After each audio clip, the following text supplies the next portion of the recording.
Hello all, ഏവർക്കും PSC tips and ട്രിക്സിൻ്റെ പുതിയൊരു ക്ലാസ്സിലേക്ക് സ്വാഗതം.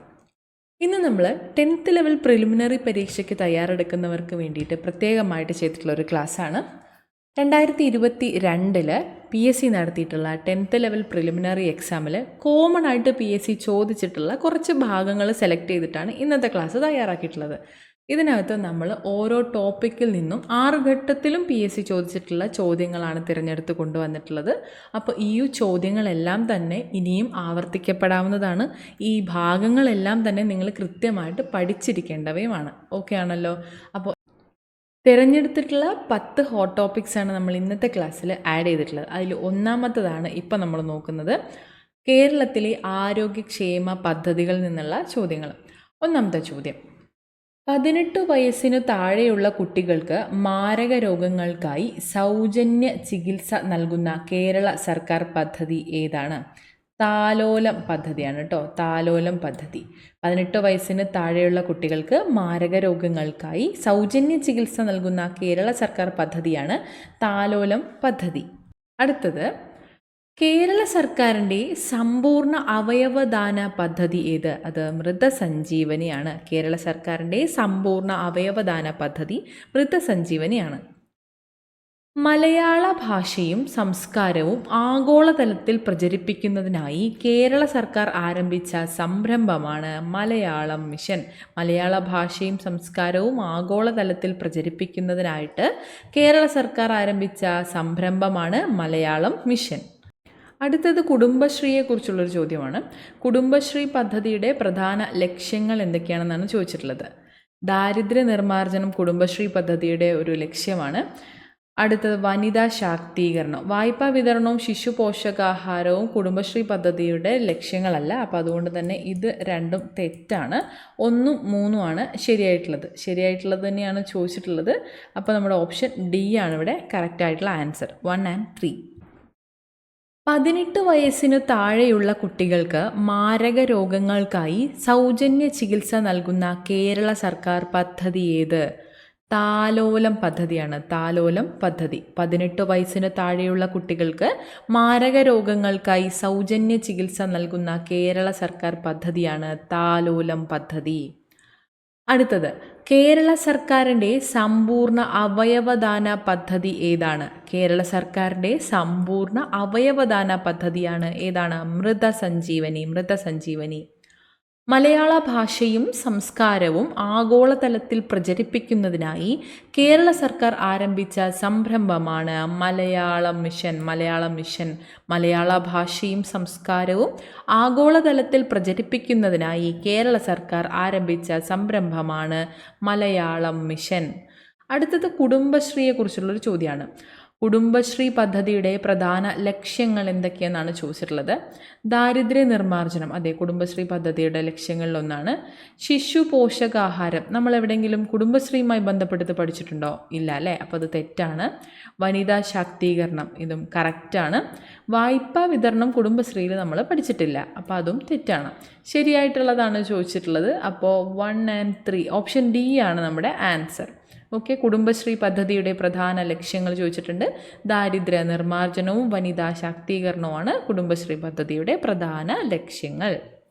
അടുത്ത ചോദ്യം: സർക്കാർ ആശുപത്രികളുടെ അടിസ്ഥാന സൗകര്യം മെച്ചപ്പെടുത്തി അവയെ ജനസൗഹാർദ്ദമാക്കുന്ന നവകേരള ദൗത്യത്തിൻ്റെ ഭാഗമായ പദ്ധതി ഏതാണ്? സർക്കാർ ആശുപത്രികളുടെ അടിസ്ഥാന സൗകര്യം മെച്ചപ്പെടുത്തി അവയെ ജനസൗഹാർദ്ദമാക്കുന്ന നവകേരള ദൗത്യത്തിൻ്റെ ഭാഗമായ പദ്ധതിയാണ് ആർദ്രം പദ്ധതി. ഇനി സംസ്ഥാനത്ത് 8നും 18നും ഇടയിലുള്ള കുട്ടികൾക്ക് നീന്തൽ പരിശീലനം നൽകാൻ കേരള സർക്കാർ നടപ്പിലാക്കിയ പദ്ധതി ഏതാണ്? അത് സ്പ്ലാഷ് പദ്ധതി. സംസ്ഥാനത്ത് 8നും 18നും ഇടയിലുള്ള കുട്ടികൾക്ക് നീന്തൽ പരിശീലനം നൽകുന്നതിനായിട്ട് കേരള സർക്കാർ നടപ്പിലാക്കിയ പദ്ധതിയുടെ പേരാണ് സ്പ്ലാഷ് പദ്ധതി. ബച്പൻ ബച്ചാവോ ആന്തോളൻ എന്ന സംഘടന രൂപീകരിച്ച് ബാലവേലയ്ക്കെതിരെ പ്രവർത്തിക്കുന്ന ഇന്ത്യൻ സാമൂഹ്യ പരിഷ്കർത്താവാണ് കൈലാഷ് സത്യാർത്ഥി.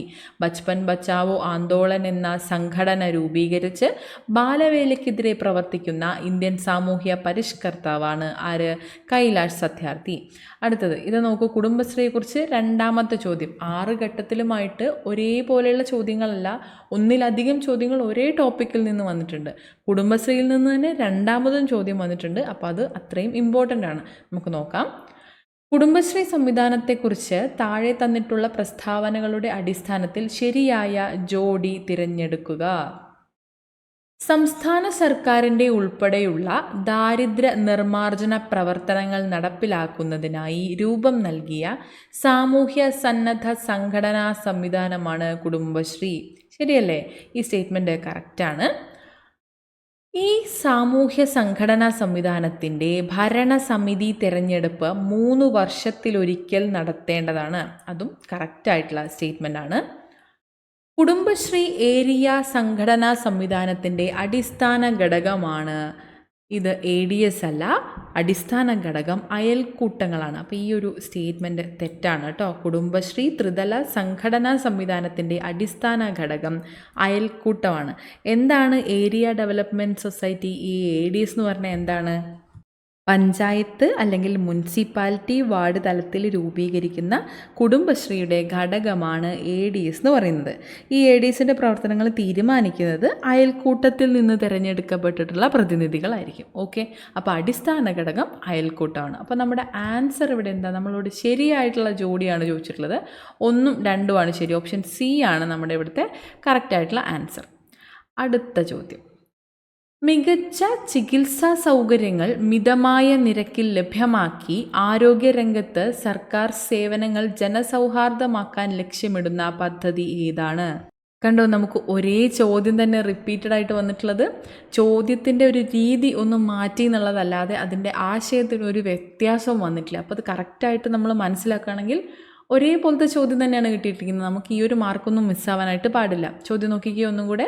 മികച്ച ചികിത്സാ സൗകര്യങ്ങൾ മിതമായ നിരക്കിൽ ലഭ്യമാക്കി ആരോഗ്യരംഗത്ത് സർക്കാർ സേവനങ്ങൾ ജനസൗഹൃദമാക്കാൻ ലക്ഷ്യമിടുന്ന പദ്ധതി. ജനസൗഹൃദമാക്കുക എന്നുള്ളതാണ് ഇവിടുത്തെ കീവേഡ്. ഇവിടെയും കൊടുത്തിട്ടുണ്ട് കണ്ടോ, ജനസൗഹൃദമാക്കുന്ന പദ്ധതി. ഏതാണത്? ആർദ്രം പദ്ധതിയാണ്. ആർദ്രം പദ്ധതി. ഓപ്ഷൻ A ആർദ്രമാണ് ഇവിടെ കറക്റ്റായിട്ടുള്ള ആൻസർ. അടുത്തത്.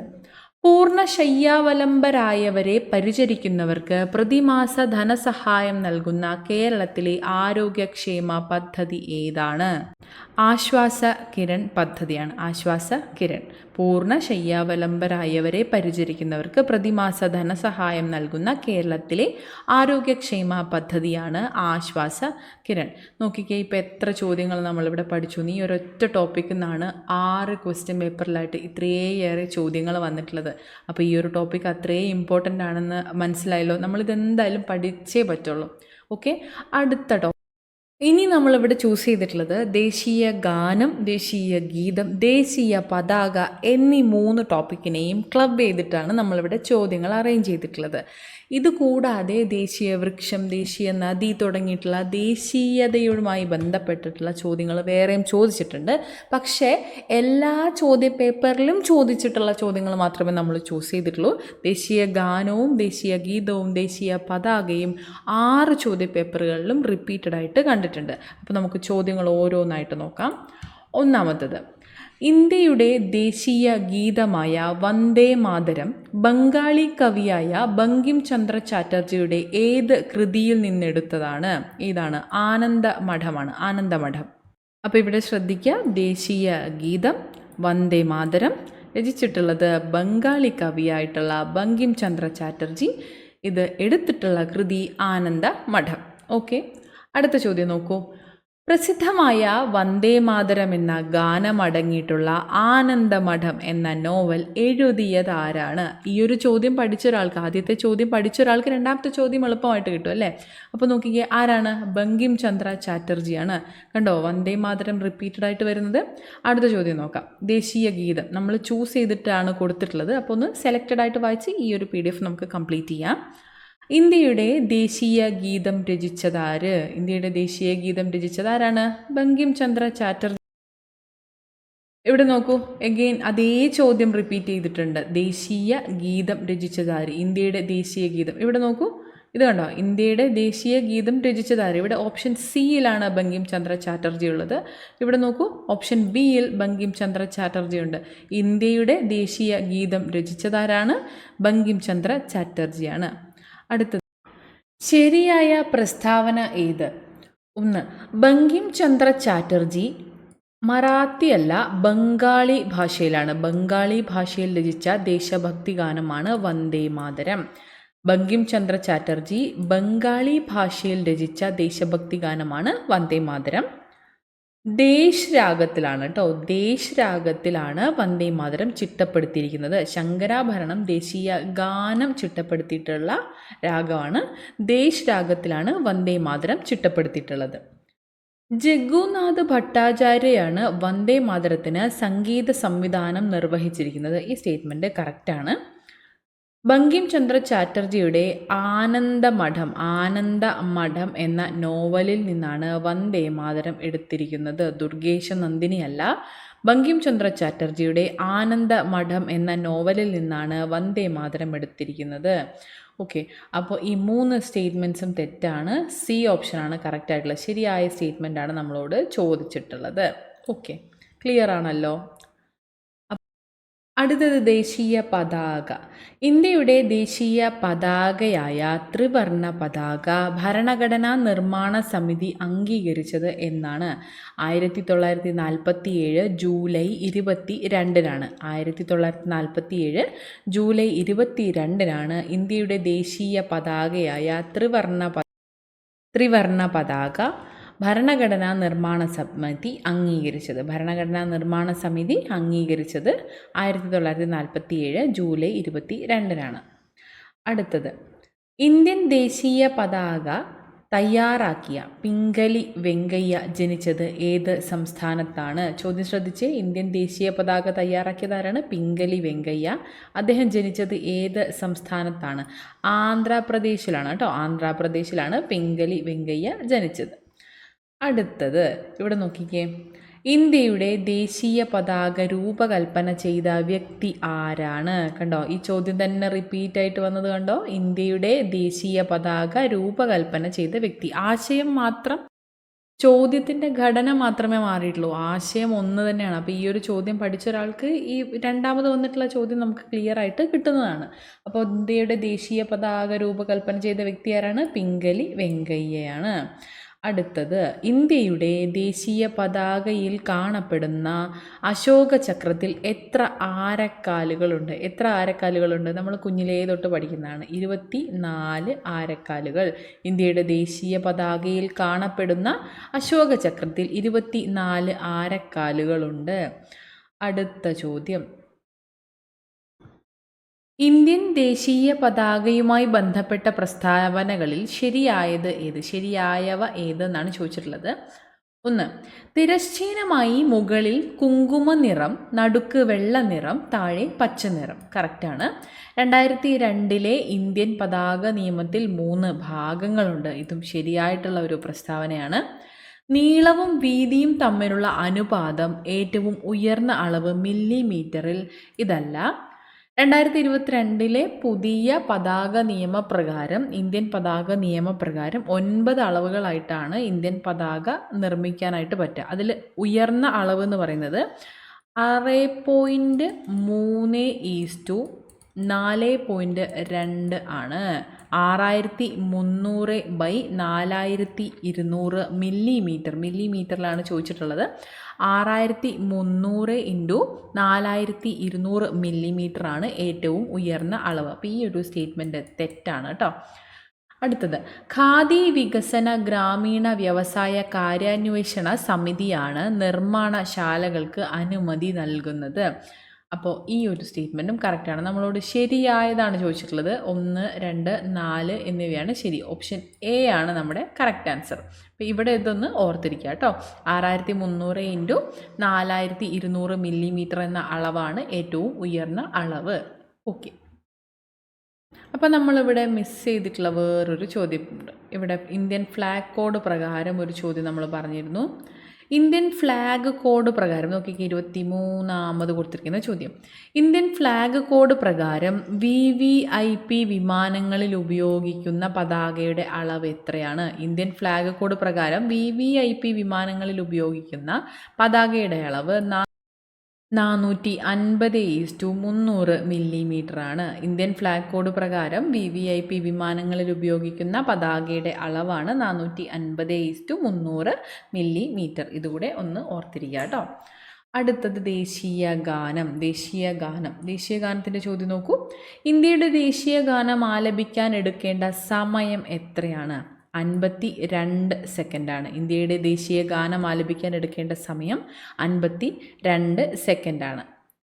അടുത്തത് രവീന്ദ്രനാഥ ടാഗോറും ദേശീയ ഗാനവും എന്ന വിഭാഗത്തിൽ ശരിയായത് ഏതാണെന്ന് ചോദിച്ചിരിക്കുന്നത്. ശരിയായവ ഏത് എന്നാണ് ചോദിച്ചിട്ടുള്ളത്. ഇന്ത്യയുടെ ദേശീയ ഗാനം രചിച്ചത് രവീന്ദ്രനാഥ ടാഗോറാണ്. കറക്റ്റാണ്. ബംഗ്ലാദേശിൻ്റെ ദേശീയ ഗാനമായ അമർ സോണാർ ബാംഗ്ലയും ടാഗോറാണ് രചിച്ചത്. ഇതും കറക്റ്റാണ്. 52 സെക്കൻഡ് കൊണ്ടാണ് ദേശീയ ഗാനം പാടിത്തീരുക. നമ്മൾ തൊട്ട് മുന്നത്തെ ക്വസ്റ്റ്യനിൽ കണ്ടതാണല്ലേ. അപ്പോൾ ഈ ഒരു സ്റ്റേറ്റ്മെൻറ്റ് തെറ്റാണ് കേട്ടോ. 52 സെക്കൻഡ് കൊണ്ടാണ് ദേശീയ ഗാനം പാടിത്തീരുക. അപ്പോൾ നമ്മളോട് ശരിയായിട്ടുള്ളതാണ് ചോദിച്ചിട്ടുള്ളത്. 1ഉം 2ഉമാണ് ശരി. ഓപ്ഷൻ എ ആണ് കറക്റ്റായിട്ടുള്ള ആൻസർ. അടുത്ത ചോദ്യം. ദേശീയ ഗാനവുമായി ബന്ധപ്പെട്ട പ്രസ്താവനകളിൽ ശരിയല്ലാത്തവ ഏത്? ശരിയല്ലാത്തവയാണ്. ഒന്നാമത്, ഭാരത് വിധാത എന്നായിരുന്നു ആദ്യകാല നാമം. ഭാഗ്യവിധാതയല്ല, ഭാരത് വിധാത എന്നായിരുന്നു ആദ്യകാല നാമം. ആദ്യമായി ആലപിച്ചത് സരളാദേവി ചൗധറാണിയാണ്. ഇത് കറക്റ്റാണ്. ദേശീയ ഗാനം ആദ്യമായി ആലപിച്ചത് സരളാദേവി ചൗധറാണിയാണ്. അടുത്തത് 3ാമത്തെ സ്റ്റേറ്റ്മെൻറ്റ്. 1950 ജനുവരി 24-നാണ് 1950 ജനുവരി 24-നാണ് ജനഗണമനയെ ദേശീയ ഗാനമായി അംഗീകരിച്ചത്. അപ്പോൾ ഈ ഒരു സ്റ്റേറ്റ്മെൻറ്റും തെറ്റാണ്. അടുത്തത്, മദൻ മോഹൻ മാളവ്യയുടെ അധ്യക്ഷതയിലുള്ള INC സമ്മേളനമല്ല, BN ദർ ആയിരുന്നു അന്നത്തെ INC സമ്മേളനത്തിൻ്റെ അധ്യക്ഷൻ. 1911-ലാണ് 1911-ലെ കോൺഗ്രസ് സമ്മേളനത്തിലാണ് ദേശീയ ഗാനം ആദ്യമായി ആലപിക്കപ്പെട്ടത്. അന്നത്തെ അധ്യക്ഷൻ BN ദർ ആണ്. BN ദർ ആണ് അന്നത്തെ INC കോൺഗ്രസ് സമ്മേളനം 1911-ലെ കോൺഗ്രസ് സമ്മേളനത്തിൻ്റെ അധ്യക്ഷൻ. അപ്പോൾ ഈ ഒരു സ്റ്റേറ്റ്മെൻറ്റും ഇവിടെ നമുക്ക് തെറ്റായിട്ടാണ് വന്നിട്ടുള്ളത്. BN ദർ ആയിരുന്നു INC സമ്മേളനത്തിൻ്റെ BN ദർ അധ്യക്ഷതയിലുള്ള INC സമ്മേളനത്തിലാണ് ആദ്യമായി ജനഗണമന ആലപിക്കപ്പെട്ടത്. അപ്പോൾ ശരിയല്ലാത്തവയാണ് ചോദിച്ചിട്ടുള്ളത്. ഇവിടെ ഒറ്റ സ്റ്റേറ്റ്മെൻറ്റ് ശരിയായിട്ട് കൊടുത്തിട്ടുള്ളൂ, മറ്റു 3ഉം തെറ്റാണ്. 1, 3, 4 എന്നിവയാണ് തെറ്റ്. ഓപ്ഷൻ എ ആണ് കറക്റ്റായിട്ടുള്ള ആൻസർ. ഓക്കെ, അപ്പോൾ ഇത്രയും ചോദ്യങ്ങളാണ് നമുക്ക് പഠിക്കാനായിട്ടുണ്ടായിരുന്നത് ഈ ഒരു ടോപ്പിക്കിൽ നിന്ന്.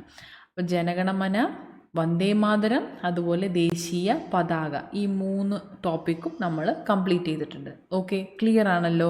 ചോദ്യങ്ങളെല്ലാം തന്നെ ഒരേ ടോപ്പിക്കിൽ നിന്ന് മാറ്റി മാറ്റിയാണ് കൊടുത്തിട്ടുള്ളത്. ഒരു ടോപ്പിക്ക് പഠിച്ചാൽ തന്നെ അടുത്ത ചോദ്യം നമുക്ക് ആ ചോദ്യത്തിൽ നിന്ന് തന്നെ ഉത്തരം കണ്ടെത്താവുന്ന രീതിയിലാണ് കൊടുത്തിട്ടുള്ളത്. അപ്പോൾ കൃത്യമായിട്ട് പഠിച്ചിരിക്കുക. 3 ടോപ്പിക്കും അത്രയധികം ഇമ്പോർട്ടൻസ് ഉള്ളതാണ്. ദേശീയ പതാക, ദേശീയ ഗാനം, ദേശീയ ഗീതം. അടുത്ത ടോപ്പിക്ക് നോക്കാം. ഇനിയുള്ളത് വിറ്റാമിനുകളെക്കുറിച്ചുള്ള ചോദ്യമാണ്. വൈറ്റമിൻസ് അല്ലെങ്കിൽ ജീവകങ്ങളെക്കുറിച്ച് 6 ഘട്ടത്തിലും ചോദിച്ചിട്ടുള്ള ചോദ്യങ്ങളാണ് നമ്മളിവിടെ കളക്ട് ചെയ്ത് കൊണ്ടുവന്നിട്ടുള്ളത്. ഒന്നാമത്തെ ചോദ്യം നോക്കൂ. രക്തം കട്ടപിടിക്കാൻ സഹായിക്കുന്ന വിറ്റാമിൻ ഏതാണ്? വിറ്റാമിൻ കെ ആണ്. ഓപ്ഷൻ എ വിറ്റാമിൻ കെ ആണ് രക്തം കട്ടപിടിക്കാൻ സഹായിക്കുന്ന വിറ്റാമിൻ. അടുത്തത് ഇത് നോക്കൂ, ക്ലിയർ ആവുന്നുണ്ടോ? കാണാൻ പറ്റുന്നുണ്ടോ? ഓക്കെ. ശരീരത്തിലെ കാൽസ്യം ആഗിരണത്തെ ഉത്തേജിപ്പിക്കുന്ന ജീവകം ഏതാണ്? ശരീരത്തിലെ കാൽസ്യം ആഗിരണത്തെ ഉത്തേജിപ്പിക്കുന്ന ജീവകമാണ് ജീവകം ഡി. ജീവകം ഡി ആണ് ശരീരത്തിലെ കാൽസ്യം ആഗിരണത്തെ ഉത്തേജിപ്പിക്കുന്ന ജീവകം. കണ്ണിൻ്റെ സുഗമമായ പ്രവർത്തനത്തിന് ആവശ്യമായ ജീവകം ഏതാണ്? കണ്ണിൻ്റെ സുഗമമായ പ്രവർത്തനത്തിന് ആവശ്യമായ ജീവകമാണ് ജീവകം എ. അടുത്തത്, രാജകീയ രോഗം എന്ന പേരിൽ അറിയപ്പെടുന്നത് ഏതാണ്? രാജകീയ രോഗം എന്ന പേരിൽ അറിയപ്പെടുന്നത് ഹീമോഫീലിയാണ്. ഹീമോഫീലിയ. രാജകീയ രോഗം എന്ന പേരിൽ അറിയപ്പെടുന്നത് ഹീമോഫീലിയയാണ്. ഈ ഒരു ചോദ്യം PSC ഡിലീറ്റ് ചെയ്തതാണ് കേട്ടോ. അടുത്തത്, ജീവകം സിയുടെ അപര്യാപ്തത മൂലമുണ്ടാവുന്ന രോഗം ഏതാണ്? ജീവകം സിയുടെ അപര്യാപ്തത മൂലമുണ്ടാവുന്ന രോഗമാണ് സ്കർവി. ഇനി ഏത് ജീവകത്തിൻ്റെ അപര്യാപ്തതയാണ് റിക്കറ്റ്സ് എന്ന രോഗത്തിന് കാരണം? ഏത് ജീവകത്തിൻ്റെ അപര്യാപ്തതയാണ് റിക്കറ്റ്സ് എന്ന രോഗത്തിന് കാരണം? അത് ജീവകം ഡി ആണ്. ജീവകം ഡി. അപ്പോൾ നോക്കിക്കേ, എത്ര ചോദ്യങ്ങളാണ് ഈ വിറ്റാമിനിൽ നിന്ന് തന്നെ ചോദിച്ചിട്ടുള്ളത്. 1, 2, 3 എല്ലാ ഘട്ടങ്ങളിലും വിറ്റാമിനുമായി ബന്ധപ്പെട്ട ഒരു ചോദ്യം നിശ്ചയമായിട്ടും ഉണ്ടായിട്ടുണ്ട്. അപ്പോൾ വിറ്റാമിൻ എന്ന ഭാഗവും ജീവകങ്ങളെക്കുറിച്ചുള്ള ഭാഗവും വളരെ പ്രധാനപ്പെട്ടതാണ്. എല്ലാ ചോദ്യങ്ങളും നമ്മൾ കണ്ടതാണ്, എല്ലാം വളരെ എളുപ്പമുള്ളതുമാണ്. അപ്പോൾ ഈ ഒരു ടോപ്പിക്കും കൃത്യമായി പഠിച്ചിരിക്കുക. അടുത്തത്, ഇനി ദേശീയോദ്യാനങ്ങളാണ്. ദേശീയോദ്യാനങ്ങളെക്കുറിച്ചും ഇതുപോലെ തന്നെ കൃത്യമായിട്ട് പഠിച്ചിരിക്കേണ്ട ആവശ്യമുണ്ട്. എല്ലാ ഘട്ടങ്ങളിലും ദേശീയോദ്യാനം ഒരു പ്രധാനപ്പെട്ട ടോപ്പിക്ക് തന്നെയായിരുന്നു. സിംഹവാലൻ കുരങ്ങുകളുടെ ആവാസ വ്യവസ്ഥയായി നിലനിർത്തുന്നത് ഏത് ദേശീയോദ്യാനമാണെന്നാണ് ആദ്യത്തെ ചോദ്യം. സിംഹവാലൻ കുരങ്ങുകളുടെ ആവാസ വ്യവസ്ഥയായി നിലനിർത്തുന്നത് സൈലന്റ് വാലി ദേശീയോദ്യാനമാണ്. സൈലന്റ് വാലി ദേശീയോദ്യാനം സ്ഥിതി ചെയ്യുന്ന ജില്ല ഏതാണ്? അത് പാലക്കാട് ജില്ലയാണ്. സൈലന്റ് വാലി ദേശീയോദ്യാനം സ്ഥിതി ചെയ്യുന്ന ജില്ല പാലക്കാട് ജില്ലയാണ്. ഇനി താഴെ പറയുന്നവയിൽ തെറ്റായ ജോഡി തിരഞ്ഞെടുക്കുക. താഴെ പറയുന്നവയിൽ തെറ്റായതാണ് ചോദിച്ചിട്ടുള്ളത്. നമുക്ക് നോക്കാം. സൈലന്റ് വാലി ദേശീയോദ്യാനമാണ്. അപ്പോൾ ഇത് കറക്റ്റാണ്. ചെന്തുരുണി വന്യജീവി സങ്കേതമാണ്. ഇരവികുളം നാഷണൽ പാർക്കാണ് ദേശീയോദ്യാനം. ഇരവികുളം ദേശീയോദ്യാനമാണ്. നെയ്യാർ വന്യജീവി സങ്കേതവുമാണ്. അപ്പോൾ തെറ്റായിട്ടുള്ളതാണ് ചോദിച്ചിട്ടുള്ളത്. 3ഉം 4ഉമാണ് തെറ്റ്. ഓപ്ഷൻ ബി ആണ് ഇവിടെ കറക്റ്റ് ആയിട്ടുള്ള ആൻസർ. അപ്പോൾ സൈലന്റ് വാലി ദേശീയോദ്യാനമാണെന്നും ചെന്തുരുണി വന്യജീവി സങ്കേതമാണെന്നും മനസ്സിലാക്കിയിരിക്കുക. ഓക്കെ. അടുത്തത്, സൈലന്റ് വാലിയെ ദേശീയ പാർക്കായി പ്രഖ്യാപിച്ച ഇന്ത്യൻ പ്രധാനമന്ത്രി ആരാണ്? ഇന്ദിരാഗാന്ധി. സൈലന്റ് വാലിയെ ദേശീയ പാർക്കായി പ്രഖ്യാപിച്ച ഇന്ത്യൻ പ്രധാനമന്ത്രി ഇന്ദിരാഗാന്ധിയാണ്. അടുത്തത്, സൈലന്റ് വാലി സ്ഥിതി ചെയ്യുന്ന ജില്ല ഏതാണ്? ഇവിടെ നോക്കിക്കേ, സെയിം ചോദ്യമാണ് ചോദിച്ചിട്ടുള്ളത്. സൈലന്റ് വാലി ദേശീയോദ്യാനം സ്ഥിതി ചെയ്യുന്ന ജില്ല പാലക്കാട് ജില്ലയാണ്. സൈലന്റ് വാലി സ്ഥിതി ചെയ്യുന്നത് പാലക്കാട് ജില്ലയിലാണ്. കേരളത്തിലെ ആദ്യത്തെ ദേശീയോദ്യാനം ഏതാണ്? കേരളത്തിലെ ആദ്യത്തെ ദേശീയോദ്യാനം ഇരവികുളം ദേശീയോദ്യാനമാണ്. കേരളത്തിലെ ആദ്യത്തെ ദേശീയോദ്യാനം ഇരവികുളം. ഓക്കെ, ക്ലിയർ ആണല്ലോ? ചോദ്യങ്ങളെല്ലാം നമ്മൾ കണ്ടു. മെജോറിറ്റി ചോദ്യങ്ങളും സൈലന്റ് വാലിയെക്കുറിച്ചുള്ളതായിരുന്നു. അപ്പോൾ സൈലന്റ് വാലി ദേശീയോദ്യാനത്തിൻ്റെ പ്രത്യേകതകളും മറ്റും പഠിച്ചിരുന്നാൽ തന്നെ നമുക്ക് ഈ ഒരു ചോദ്യപേപ്പറിലെ എല്ലാ ചോദ്യങ്ങളും ദേശീയോദ്യാനം വളരെ പ്രധാനപ്പെട്ട ഒരു ടോപ്പിക്കാണെന്ന് ഈ 6 ചോദ്യപേപ്പറും നമ്മൾ ഡിസ്കസ് ചെയ്യുമ്പോൾ നമുക്ക് മനസ്സിലാവുന്നതാണ്. 6 ചോദ്യപേപ്പറിൽ നിന്നും ഓരോ ചോദ്യം വീതമെങ്കിലും ചോദിച്ചിട്ടുണ്ട് എന്നുള്ളതാണ് നമ്മൾ മനസ്സിലാക്കേണ്ടത്. അടുത്ത ടോപ്പിക്ക്, ഇന്ത്യൻ ഭരണഘടനാ വിഭാഗത്തിൽ നിന്ന് നോക്കുകയാണെങ്കിൽ മൗലിക അവകാശങ്ങൾ എന്നതൊരു പ്രധാനപ്പെട്ട ടോപ്പിക്ക് തന്നെയായിട്ട് PSC 6 ഘട്ടങ്ങളിലും ചോദിച്ചിട്ടുണ്ട്. ഒന്നാമത്തെ ചോദ്യം നോക്കുകയാണെങ്കിൽ, മഹാത്മാഗാന്ധി കി ജയ് എന്ന മുദ്രാവാക്യത്തോടെ ഭരണഘടനാ നിർമ്മാണ സഭ അംഗീകരിച്ച ഭരണഘടനാ വ്യവസ്ഥ ഏത്? മഹാത്മാഗാന്ധി കി ജയ് എന്ന മുദ്രാവാക്യത്തോടെ ഭരണഘടനാ നിർമ്മാണ സഭ അംഗീകരിച്ച ഭരണഘടനാ വ്യവസ്ഥയാണ് അയിത്ത നിർമ്മാർജ്ജനം. വിദ്യാഭ്യാസ അവകാശ നിയമവുമായി ബന്ധപ്പെട്ട് താഴെ തന്നിരിക്കുന്ന പ്രസ്താവനകളിൽ ശരിയായത് തിരഞ്ഞെടുക്കുക. വിദ്യാഭ്യാസ അവകാശ നിയമം. ഓക്കെ, ഭരണഘടനയുടെ അനുച്ഛേദം 21A വിദ്യാഭ്യാസ അവകാശം ഉൾപ്പെടുത്തിയിട്ടുള്ളത്. ഭരണഘടനയുടെ അനുച്ഛേദം 21A വിദ്യാഭ്യാസ അവകാശം ഉൾപ്പെടുത്തിയിട്ടുള്ളത്. 6 മുതൽ 14 വയസ്സ് വരെയുള്ള കുട്ടികൾക്ക് വിദ്യാഭ്യാസം സൗജന്യവും നിർബന്ധിതവുമായി മാറി. 6 മുതൽ 14 വയസ്സ് വരെയുള്ള കുട്ടികൾക്ക് 6 മുതൽ 14 വയസ്സ് വരെയുള്ള കുട്ടികൾക്ക് വിദ്യാഭ്യാസം സൗജന്യവും നിർബന്ധിതവുമായി മാറി. എല്ലാ കുട്ടികൾക്കും ഗുണമേന്മയുള്ള പ്രാഥമിക വിദ്യാഭ്യാസം നൽകേണ്ടത് രാഷ്ട്രത്തിൻ്റെ ഉത്തരവാദിത്തമാണ്. ഇതും കറക്റ്റായിട്ടുള്ള സ്റ്റേറ്റ്മെൻ്റ് ആണ്. വിദ്യാഭ്യാസ അവകാശ നിയമം 2009 വിദ്യാഭ്യാസ നിയമം പാസ്സാക്കി. പക്ഷെ നിലവിൽ വന്നത് 2010. അപ്പോൾ ഈ ഒരു സ്റ്റേറ്റ്മെൻറ്റ് തെറ്റാണ്. ഓക്കെ, വിദ്യാഭ്യാസ അവകാശ നിയമം പാസ്സാക്കിയത് 2009. എന്നാൽ പാർലമെൻറ്റ് പാസ്സാക്കിയ ഈ ഒരു വിദ്യാഭ്യാസ അവകാശ നിയമം നിലവിൽ വരുന്നത് 2010 ഏപ്രിൽ 1. 2010 ഏപ്രിൽ 1. ഓക്കെ, അപ്പോൾ ഈ ഒരു സ്റ്റേറ്റ്മെൻറ്റ് തെറ്റാണ്. നമ്മളോട് ചോദിച്ചിട്ടുള്ളത് ശരിയായതാണ്. അപ്പോൾ 1, 2, 3 എന്നിവ ശരിയാണ്. പ്രസ്താവന 1, 2, 3 എന്നത് ശരിയാണ്. അടുത്ത ചോദ്യം, ഇന്ത്യൻ ഭരണഘടന എത്ര തരം മൗലികാവകാശങ്ങളാണ് ഉറപ്പ് നൽകുന്നത്? ഇന്ത്യൻ ഭരണഘടന 6 തരം മൗലികാവകാശങ്ങളാണ് ഉറപ്പ് നൽകുന്നത്. പൗരന്മാരെ നിയമവിരുദ്ധമായി തടങ്കലിൽ വയ്ക്കുന്നതിന് എതിരായി സുപ്രീം കോടതിയും ഹൈക്കോടതികളും പുറപ്പെടുവിക്കുന്ന ഉത്തരവ്. പൗരന്മാരെ നിയമവിരുദ്ധമായി തടങ്കലിൽ വയ്ക്കുന്നതിനെതിരായി സുപ്രീം കോടതിയും ഹൈക്കോടതികളും പുറപ്പെടുവിക്കുന്ന ഉത്തരവാണ് ഹേബിയസ് കോർപ്പസ്. Habeas corpus.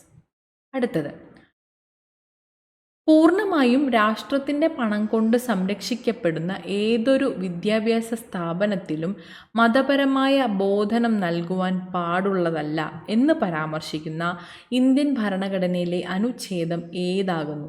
അത് 28-ൽ 1 കേട്ടോ. പൂർണ്ണമായും രാഷ്ട്രത്തിൻ്റെ പണം കൊണ്ട് സംരക്ഷിക്കപ്പെടുന്ന ഏതൊരു വിദ്യാഭ്യാസ സ്ഥാപനത്തിലും മതപരമായ ബോധനം നൽകുവാൻ പാടുള്ളതല്ല എന്നത് ഒരു മൗലിക അവകാശമാണ്. അത് ആർട്ടിക്കിൾ 28(1) പരാമർശിച്ചിട്ടുള്ളത്. ഓക്കെ, അനുച്ഛേദം 28(1). ഇനി ചുവടെ നൽകിയിരിക്കുന്നതിൽ ഏതാണ് മൗലിക അവകാശങ്ങളിൽ ഉൾപ്പെടാത്തത്? അത് സ്വത്തവകാശമാണ്. സ്വത്തവകാശം മൗലിക അവകാശമല്ല. ചുവടെ നൽകിയിരിക്കുന്നതിൽ സ്വത്തവകാശമാണ് മൗലിക അവകാശങ്ങളല്ലാത്തത്. അയിത്ത നിരോധന നിയമം നിലവിൽ വന്ന വർഷം. മുകളിൽ നമ്മൾ അയിത്ത നിരോധനവുമായി ബന്ധപ്പെട്ടൊരെണ്ണം പറഞ്ഞിരുന്നു. മഹാത്മാഗാന്ധി കി ജയ് എന്ന മുദ്രാവാക്യത്തോടെ ഭരണഘടനാ നിർമ്മാണ സഭ അംഗീകരിച്ച ഭരണഘടനാ വ്യവസ്ഥയാണ് അയിത്ത നിർമ്മാർജ്ജനം. എന്നാൽ അയിത്ത നിരോധന നിയമം നിലവിൽ വന്നത് 1955. 1955 അയിത്ത നിരോധന നിയമം നിലവിൽ വന്നത്. ഓക്കെ, അടുത്ത ചോദ്യം, ഇന്ത്യൻ ഭരണഘടനയിലെ മൗലികാവകാശങ്ങളുമായി ബന്ധപ്പെട്ട പ്രസ്താവനകളാണ് ചുവടെ നൽകിയിരിക്കുന്നത്. ശരിയായവ തിരഞ്ഞെടുക്കുക. ഭാഗം 3 ഉൾപ്പെടുത്തിയിരിക്കുന്നു. അതെ, ഭാഗം 3 മൗലികാവകാശങ്ങൾ ഉൾപ്പെടുത്തിയിട്ടുള്ളത്. അമേരിക്കൻ ഭരണഘടനയിൽ നിന്നുമാണ് കടം കൊണ്ടിട്ടുള്ളത്, റഷ്യൻ അല്ല. മൗലികാവകാശങ്ങൾ എന്ന ആശയം ഇന്ത്യ കടം കൊണ്ടിട്ടുള്ളത് അമേരിക്കൻ ഭരണഘടനയിൽ നിന്നാണ് കേട്ടോ. US-ൻ്റെ ഭരണഘടനയിൽ നിന്നാണ് മൗലികാവകാശങ്ങൾ എന്ന ആശയം ഇന്ത്യ കടം കൊണ്ടിട്ടുള്ളത്. അപ്പോൾ ഈ ഒരു സ്റ്റേറ്റ്മെൻറ്റ് തെറ്റാണ്. ന്യായവാദാർഹമായതാണ്. മൗലികാവകാശങ്ങൾ ന്യായവാദാർഹമായതാണ്. സ്വത്തവകാശത്തെ ഒഴിവാക്കി എന്ന സ്റ്റേറ്റ്മെൻറ്റും കറക്റ്റാണ്. അപ്പോൾ ശരിയായതാണ് ചോദിച്ചിട്ടുള്ളത്. 1, 3, 4 എന്നിവ ശരിയാണ്. ഓപ്ഷൻ ബി ആണ് നമ്മുടെ കറക്റ്റായിട്ടുള്ള ആൻസർ. അടുത്ത ചോദ്യം നോക്കിക്കേ. നമ്മൾ നേരത്തെ പറഞ്ഞു വിദ്യാഭ്യാസ അവകാശവുമായി ബന്ധപ്പെട്ട ചോദ്യം നമ്മൾ നേരത്തെ കണ്ടതാണ്. സ്റ്റേറ്റ്മെൻ്റ് ആയിട്ട് തന്നെ കണ്ടതാണ്. എന്താണ്? ഭരണഘടനയുടെ അനുച്ഛേദം 21(a) വിദ്യാഭ്യാസ അവകാശം ഉൾപ്പെടുത്തിയിട്ടുള്ളത്. അപ്പോൾ ഈ ഒരു ചോദ്യം പഠിച്ചിട്ടുള്ള ഒരാൾക്ക് എളുപ്പത്തിൽ കിട്ടുമല്ലോ ഇത്. നോക്കിക്കേ, ഇന്ത്യൻ ഭരണഘടനയുടെ ഏത് അനുച്ഛേദത്തിലാണ് വിദ്യാഭ്യാസ അവകാശം ഉൾപ്പെടുത്തിയിരിക്കുന്നത്? ഏതാണ്? അനുച്ഛേദം 21(a) അനുച്ഛേദം 21(a) ഇന്ത്യൻ ഭരണഘടനയിലെ വിദ്യാഭ്യാസ അവകാശത്തെക്കുറിച്ച് പറഞ്ഞിട്ടുള്ളത്. ഓക്കെ, അപ്പോൾ നോക്കിക്കേ, 6 ചോദ്യപേപ്പറുകളിലും ഓരോ ചോദ്യമെങ്കിലും ഈ ഒരു ഭാഗത്ത് നിന്ന് വന്നിട്ടുണ്ട്. അത്രയും ഇമ്പോർട്ടൻ്റ് ആണ് മൗലിക അവകാശങ്ങൾ എന്ന ഭാഗവും എന്ന് PSC കാണിച്ച് തന്നിട്ടുണ്ട്. ഓക്കെ ആണല്ലോ. അടുത്തത് നമുക്ക് പ്രധാനപ്പെട്ട മറ്റ് 2 ടോപ്പിക്കുകളാണ്. ഒന്ന് ഒന്ന് മനുഷ്യാവകാശ കമ്മീഷനും അതുപോലെ തന്നെ പ്രധാനപ്പെട്ട മറ്റൊന്നാണ് വിവരാവകാശ കമ്മീഷനും. ഇത് രണ്ടും നമ്മളൊന്ന് ക്ലബ് ചെയ്തിട്ടാണ് ഇവിടെ കൊടുത്തിട്ടുള്ളത്. അതൊന്ന് അനലൈസ് ചെയ്യാം, എങ്ങനെയൊക്കെയാണ് ചോദ്യങ്ങൾ വന്നിട്ടുള്ളതെന്ന്. ഒന്നാമതായിട്ട് മനുഷ്യാവകാശ കമ്മീഷൻ. ദേശീയ മനുഷ്യാവകാശ കമ്മീഷൻ്റെ അധ്യക്ഷനായി നിയമിക്കപ്പെട്ട ആദ്യ മലയാളി ആരാണ്? ദേശീയ മനുഷ്യാവകാശ കമ്മീഷൻ്റെ അധ്യക്ഷനായി നിയമിക്കപ്പെട്ട ആദ്യ മലയാളി ജസ്റ്റിസ് കെ ജി ബാലകൃഷ്ണനാണ്. Justice K G Balakrishnan. അടുത്തത്, താഴെ തന്നിരിക്കുന്നവയിൽ ദേശീയ മനുഷ്യാവകാശ കമ്മീഷൻ ചെയർമാൻ സ്ഥാനം നിർവഹിച്ചിട്ടില്ലാത്ത വ്യക്തി. ചോദ്യം കൃത്യമായിട്ട് വായിക്കണം കേട്ടോ. താഴെ തന്നിരിക്കുന്നവയിൽ ദേശീയ മനുഷ്യാവകാശ കമ്മീഷൻ ചെയർമാൻ സ്ഥാനം നിർവഹിച്ചിട്ടില്ലാത്ത വ്യക്തി ജസ്റ്റിസ് ഗോപാൽ ബല്ലവ് പട്നായിക് ആണ്. Justice Ranganatha Mishra, justice S Rajendra Babu, justice N Venkata Chelliah എന്നിവരെല്ലാം തന്നെ ദേശീയ മനുഷ്യാവകാശ കമ്മീഷൻ ചെയർമാൻ സ്ഥാനം നിർവഹിച്ചിട്ടുള്ളവരാണ്. ജസ്റ്റിസ് ഗോപാൽ ബല്ലവ് പട്നായിക് ഈ ഒരു സ്ഥാനം നിർവഹിച്ചിട്ടില്ലാത്ത വ്യക്തിയാണ്. ഓപ്ഷൻ ഡി ആണ് നമ്മുടെ ആൻസർ. അടുത്തത്, സംസ്ഥാന മനുഷ്യാവകാശ കമ്മീഷൻ എന്നത് എന്താണ്? സംസ്ഥാന മനുഷ്യാവകാശ കമ്മീഷനാണ് ചോദിച്ചിട്ടുള്ളത്. സംസ്ഥാന മനുഷ്യാവകാശ കമ്മീഷൻ എന്നത് ഒരു ചെയർപേഴ്സണും 2 അംഗങ്ങളും ചേർന്നതാണ് സംസ്ഥാന മനുഷ്യാവകാശ കമ്മീഷൻ. ഇനി ദേശീയ മനുഷ്യാവകാശ കമ്മീഷൻ്റെ പ്രഥമ ചെയർമാൻ ആരായിരുന്നു? ദേശീയ മനുഷ്യാവകാശ കമ്മീഷൻ്റെ പ്രഥമ ചെയർമാൻ ജസ്റ്റിസ് രംഗനാഥ മിശ്രയാണ്. ജസ്റ്റിസ് രംഗനാഥ മിശ്ര. ഇനി ദേശീയ മനുഷ്യാവകാശ കമ്മീഷനുമായി ബന്ധപ്പെട്ട പ്രസ്താവനകളേവ? ദേശീയ മനുഷ്യാവകാശമാണ് കേട്ടോ. ദേശീയ മനുഷ്യാവകാശ കമ്മീഷനുമായി ബന്ധപ്പെട്ട പ്രസ്താവനകൾ. ഒന്നാമത്തേത്, 12 ഒക്ടോബർ 1993 നിലവിൽ വന്നു. 1993 ഒക്ടോബർ 12 ദേശീയ മനുഷ്യാവകാശ കമ്മീഷൻ നിലവിൽ വരുന്നത്.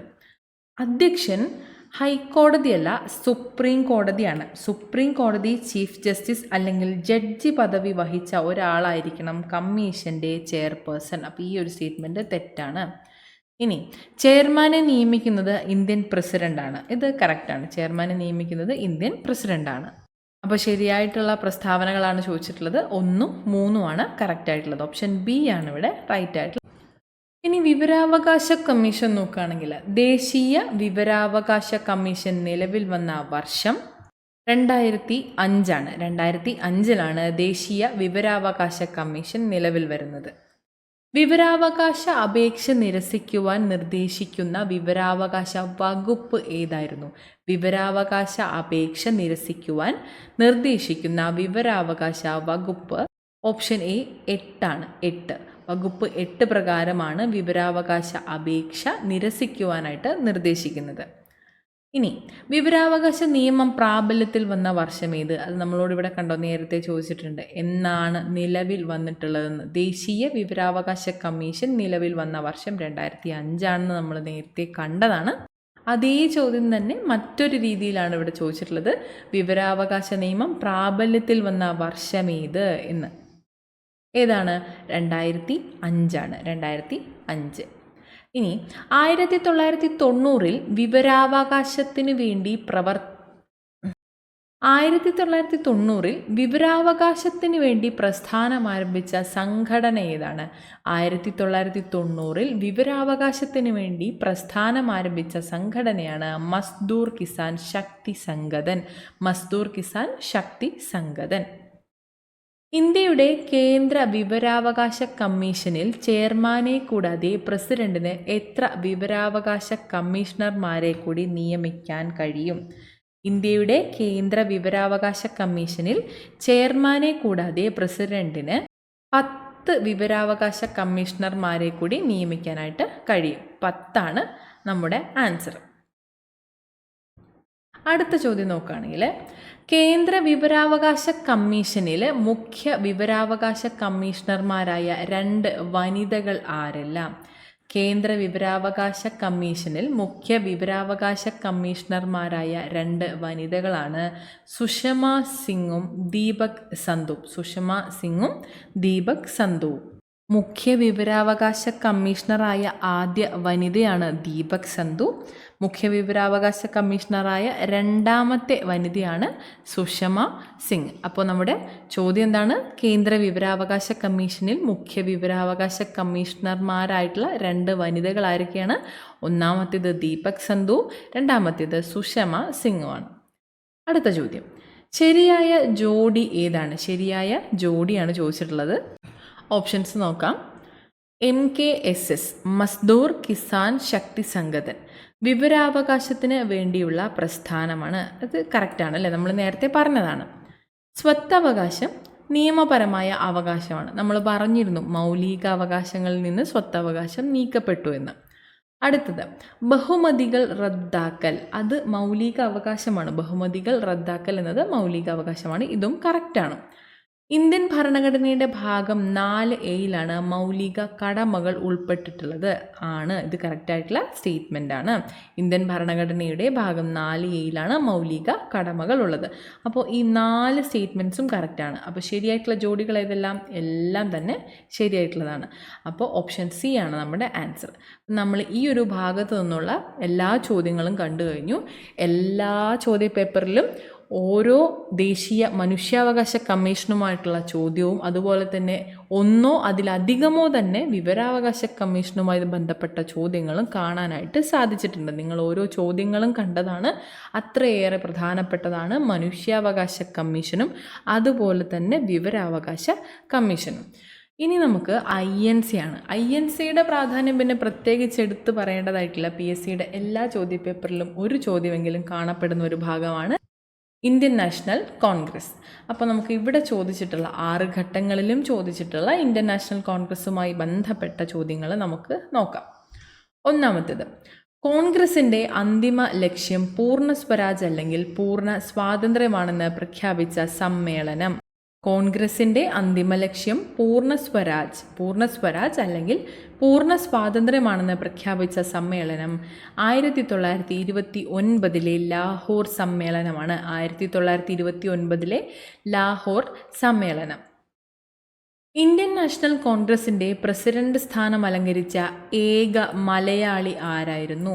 ഇന്ത്യൻ നാഷണൽ കോൺഗ്രസിൻ്റെ പ്രസിഡന്റ് സ്ഥാനം അലങ്കരിച്ച ഏക മലയാളി C. ശങ്കരൻ നായരാണ്. C. ശങ്കരൻ നായർ. ചേറ്റൂർ ശങ്കരൻ നായരാണ് ഇന്ത്യൻ നാഷണൽ കോൺഗ്രസിൻ്റെ പ്രസിഡന്റ് സ്ഥാനം അലങ്കരിച്ച ഏക മലയാളി. അടുത്ത നോക്കൂ. ഇന്ത്യൻ നാഷണൽ കോൺഗ്രസ് ഗാന്ധിജിയുടെ നേതൃത്വത്തിൽ നടത്തിയ അവസാനത്തെ ബഹുജന സമരമായിരുന്നു ഏതാണ്?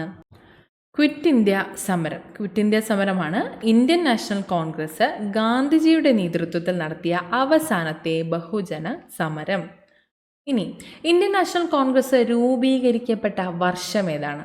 ഇന്ത്യൻ നാഷണൽ കോൺഗ്രസ് രൂപീകരിക്കപ്പെട്ട വർഷം 1885 ആണ്. 1885 ഇന്ത്യൻ നാഷണൽ കോൺഗ്രസ് രൂപീകരിക്കപ്പെട്ടത്. അടുത്തത്, ഇന്ത്യൻ നാഷണൽ കോൺഗ്രസിൻ്റെ 1929 ലാഹോർ സമ്മേളനത്തിൻ്റെ അധ്യക്ഷൻ ആരായിരുന്നു? നമ്മൾ നേരത്തെ കണ്ട ചോദ്യം കണ്ടില്ലേ?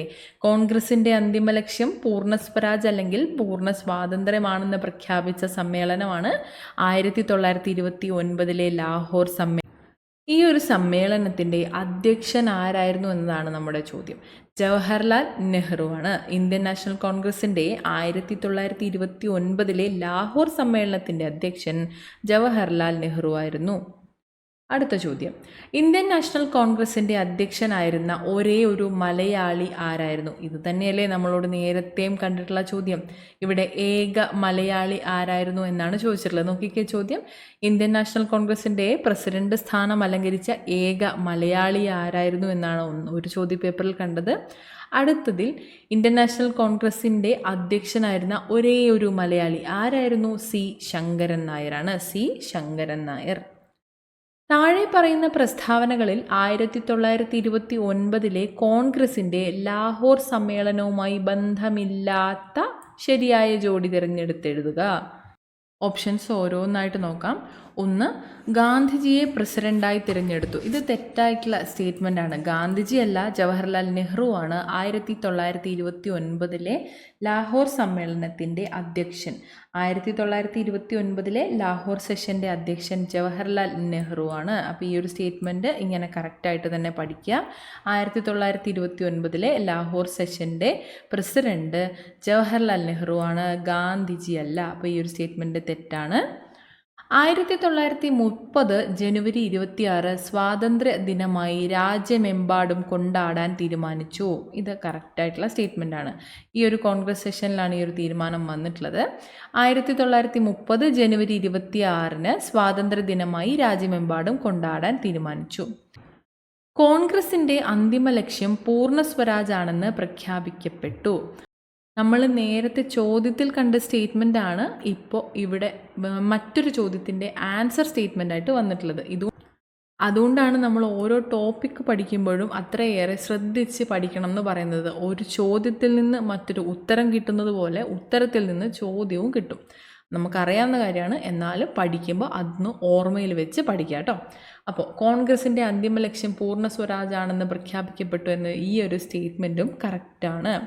ഇനി, നെഹ്റുവിൻ്റെ നേതൃത്വത്തിൽ ഒരു സിവിൽ നിയമലംഘന പ്രസ്ഥാനം ആരംഭിക്കാൻ തീരുമാനിച്ചു. ആണോ? അല്ല, നെഹ്റുവിൻ്റെ നേതൃത്വത്തിലല്ല, ഗാന്ധിജിയുടെ നേതൃത്വത്തിലാണ്. ഇത് രണ്ടും ഇവിടെ ഫ്ലിപ്പ് ചെയ്താണ് കൊടുത്തിട്ടുള്ളത്. ഗാന്ധിജിയുടെ നേതൃത്വത്തിൽ ഒരു സിവിൽ നിയമലംഘന പ്രസ്ഥാനം ആരംഭിക്കാനായിട്ട് തീരുമാനിച്ചു. ഓക്കെ, അപ്പോൾ നമ്മളോടിവിടെ ബന്ധമില്ലാത്തതാണ് ചോദിച്ചിട്ടുള്ളത്. ഒന്നാമത്തെ സ്റ്റേറ്റ്മെൻറ്റും അതുപോലെ നാലാമത്തെ സ്റ്റേറ്റ്മെൻറ്റും ആണ് ഇവിടെ ബന്ധമില്ലാത്ത സ്റ്റേറ്റ്മെൻറ്റ്. അപ്പോൾ നമ്മുടെ ഓപ്ഷൻ 1 and 4 ആണ്. ഓപ്ഷൻ ബി ആണ് ഇവിടെ നമ്മുടെ റൈറ്റ് ആയിട്ടുള്ള ആൻസർ. 1929 കോൺഗ്രസ് സമ്മേളനം, ലാഹോർ സമ്മേളനത്തിൽ 1930 ജനുവരി 26 സ്വാതന്ത്ര്യ ദിനമായി രാജ്യമെമ്പാടും കൊണ്ടാടാൻ തീരുമാനിച്ചു. അതുപോലെ കോൺഗ്രസിൻ്റെ അന്തിമ ലക്ഷ്യം പൂർണ്ണ സ്വരാജാണെന്ന് പ്രഖ്യാപിച്ചു. ജവഹർലാൽ നെഹ്റു ആണ് കോൺഗ്രസിൻ്റെ പ്രസിഡൻ്റായി തിരഞ്ഞെടുക്കപ്പെട്ടത്. ഗാന്ധിജിയുടെ നേതൃത്വത്തിൽ സിവിൽ നിയമലംഘന പ്രസ്ഥാനം ആരംഭിക്കാനായിട്ട് തീരുമാനിച്ചു. ഓക്കെ, ക്ലിയർ ആണല്ലോ? അപ്പോൾ ഇത്രയും ചോദ്യങ്ങളാണ് ഇന്നത്തെ ക്ലാസ്സിൽ നമ്മൾ ഉൾപ്പെടുത്തിയിട്ടുള്ളത്. 6 ഘട്ടങ്ങളിലുമായിട്ട് PSC ചോദിച്ചിട്ടുള്ള 10ഓളം പ്രധാനപ്പെട്ട ടോപ്പിക്സിൽ നിന്നും തിരഞ്ഞെടുത്തിട്ടുള്ള ചോദ്യങ്ങളാണ് നമ്മളിവിടെ ഉൾപ്പെടുത്തിയത്. എല്ലാ ചോദ്യങ്ങളുടെയും ഉത്തരങ്ങൾ നമ്മൾ കണ്ടു, എല്ലാ ചോദ്യങ്ങളും വന്ന ഭാഗം നമ്മൾ പഠിച്ചു. അപ്പോൾ ഈ പ്രധാനപ്പെട്ട ഭാഗങ്ങളെല്ലാം തന്നെ ഇനിയുള്ള ചോദ്യപേപ്പറുകളിലും റിപ്പീറ്റ് ചെയ്യും എന്നുള്ളത് കൊണ്ട് തന്നെ നമ്മളിതെല്ലാം തന്നെ കൃത്യമായിട്ട് പഠിക്കണം. ഓക്കെ, അപ്പോൾ എല്ലാ ചോദ്യവും അതിൻ്റെ കറക്റ്റായിട്ടുള്ള ആൻസറും കൃത്യമായിട്ട് തന്നെ എഴുതിയെടുത്ത് പഠിക്കുക. ഇതെല്ലാം റിപ്പീറ്റഡ് ആയിട്ട് വരാനുള്ള സാധ്യത കൂടുതലുള്ള ചോദ്യങ്ങളാണ്. നിങ്ങളുടെ വരും കാല പരീക്ഷകൾക്ക് ഇത് ഉറപ്പായിട്ട് നിങ്ങളെ ഹെൽപ്പ് ചെയ്യും. അപ്പോൾ എല്ലാവർക്കും താങ്ക് യു സോ മച്ച്.